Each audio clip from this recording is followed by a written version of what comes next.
What is up, ladies and gentlemen? Watching the Criclytics Man vs Machine, and it is match number 3 that we have eyes on right now with Brian Lara. Stay tuned, you don't want to miss this.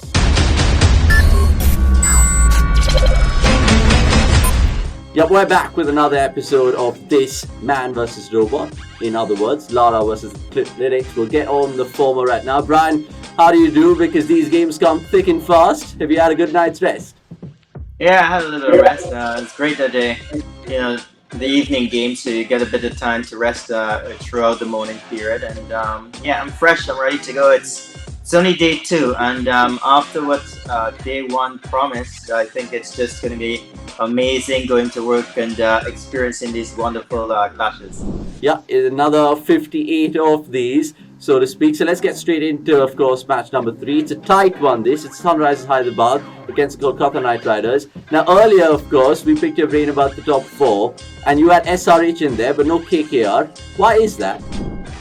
Well, I think that SRH got as far as the second game in the qualifier to get into the finals, where they lost to Delhi Capitals. And I think that they had a team that really and truly was struggling without their premier fast bowler, Bhuvnesh Kumar. And he's back this year. Hopefully he stays fully fit.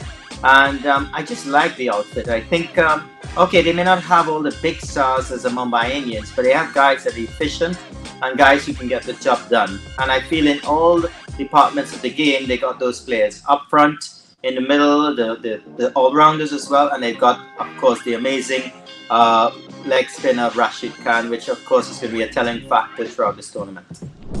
Telling factor throughout this tournament. That's exactly what I echo, and I'm sure the rest of the cricketing world does as well. The one thing that is common about these two teams, Brian, with Kolkata Knight Riders and Sunrisers Hyderabad, they both have a problem of plenty. Let's start with KKR, of course, because you've already shed light with SRH. Who would you play in terms of their 4 foreigners? Because, of course, Morgan, Cummins and Russell picked themselves, but who's the 4th, Narayan or Shakib? Oh, well, Narayan has been tremendous. I remember last year where I think the opposition might have been CSK, where they needed just about 21, 22 in same amount of balls, and he came back and he bowled really well. And he's a match winner with the ball. I'm not sure about his batting. Of course, a lot of teams have worked out how to bowl to him if he comes up early. They're going to bowl short, they're going to bowl at him, don't give him the room.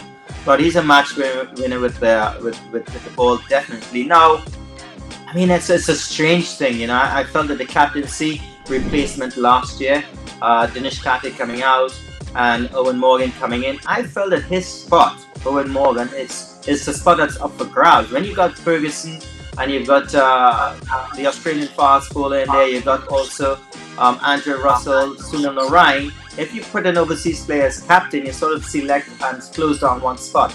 So I feel that could be a little bit of Achilles heel for them in terms of having Morgan as a first pick as a captain.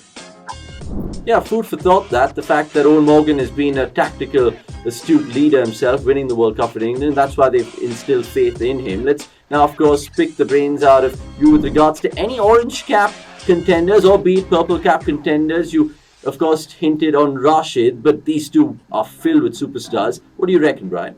Well, I think first of all, in the batting department, the 3 guys up front, and they may not all play at the same time, but you've got Bairstow, you've got Warner, and you've got Jason Roy, and any of those 3 batsmen can really go on a run if they play all the games. So I think they're definitely contenders there.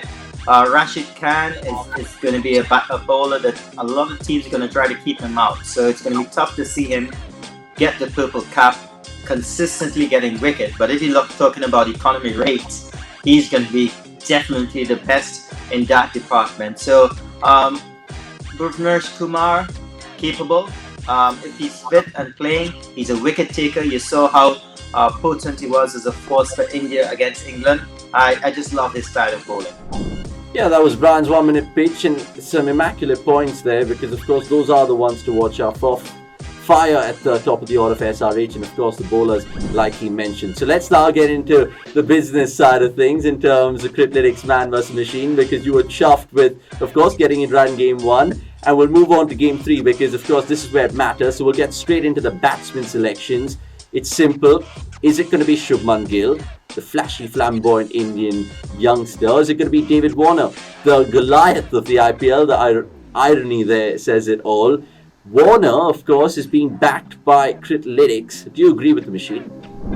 Well, strangely, I believe that, I'm not going to get to who I select to win the match, but I think Shubman Gill is going to outscore David Warner today.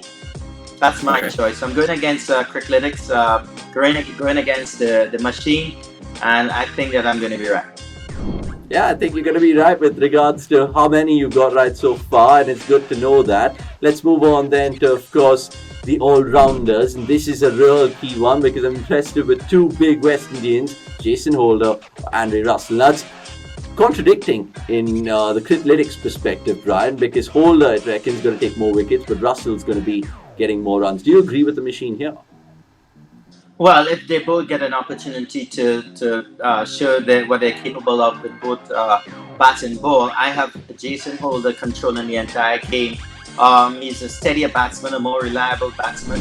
A lot of bowlers are going to be coming at Andrew Russell this tournament again, with a lot of success from last year, knowing where to bowl against him. He's of course to be reckoned with the ball, but I know if Holder's out in the park, he's going to bowl 4 overs. I'm not sure if Andrew Russell's going to bowl 4 overs. So I got Holder in control with the bat and the ball. Yeah, Russell has all the firepower, but like you mentioned, the fact that Holder has just been bringing a different thing to this SRH outfit. Let's move on to the wicket-keepers because it's two Indians. One had a fantastic fag end of the IPL 2020. I'm talking about Ridhaman Saha. And of course, pit him against the man that you mentioned earlier, Dinesh Karthik, who was axed from the captaincy. Who are you going for here? Who do you think will score more runs as a wicket-keeper, Brian? I think it's going to be Ridhaman Saha. I think outstanding to see how he finished the tournament last year. And I think that he's going to take that form in with him going into this tournament. I'm really looking forward to seeing him playing a part for SRH. Yeah, only time will tell, of course, if he continues that opening stand with Warner or whether Bairstow will just knock him off his perch. But it's good to know that the machine also sides with you in this case. So it says Saha over Karthik. Now let's move on to Criclytics prediction number 4 then. And the machine suggests it's going to be, wait for it, Brian, before we get there, what do you think the highest wicket taker in this match will be? I think it's going to be Bhuvnesh Kumar. I think he's got the ability to pick up wickets, and again with Rashid Khan in the background, a lot of the players are going to be looking at the other 16 overs to score runs. They're going to make a mistake against Bhuvnesh Kumar. Yeah, I think that's a really valuable point because many people play off Rashid Khan and he might not be so successful in terms of taking wickets. So Rashid is actually the machine's choice. So this is going to be interesting to see later who prevails. And finally, prediction number 5, because let me just throw you the Criclytics stats prediction out there for this one. It's a tight contest. It says 54% to SRH, 46% in terms of the win prediction for KKR. Who are you backing in this contest, Brian? I'm going with SRH, and let me give you a little idea. I'm going with them all the way. So today is going to be the start of a great journey for them in Vivo IPL 2021. I think this is that part where we clip later and archive it and hold you to your word. And if it is, then we'll just simply call you Brian Lara, the soothsayer, and something about Nostradamus as well, I think. And let's, of course, get your fantasy picks before, because, of course, there are plenty of fantasy cricket players out there, of course, playing and plying their trade in the cricket.com Fantasy Research Centre. What do you think? Captains and vice-captain selection, short and sweet, please.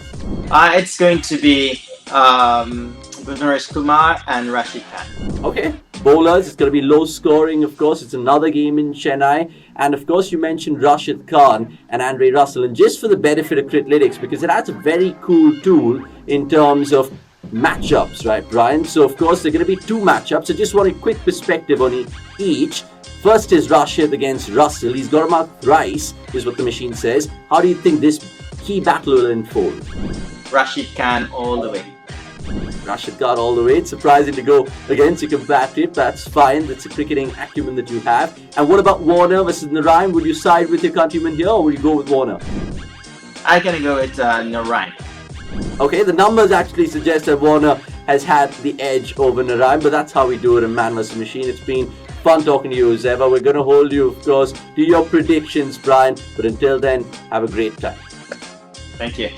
That was Brian Lara, and he seems in confident mood, to say the least, about beating this robot that we have called the Criclytics Machine. And if you want to find out more, check it out on the cricket.com app, because it's absolutely stellar. I shouldn't say any more. And if I had a mic, I'll drop it right now. Thanks for watching. Goodbye from me.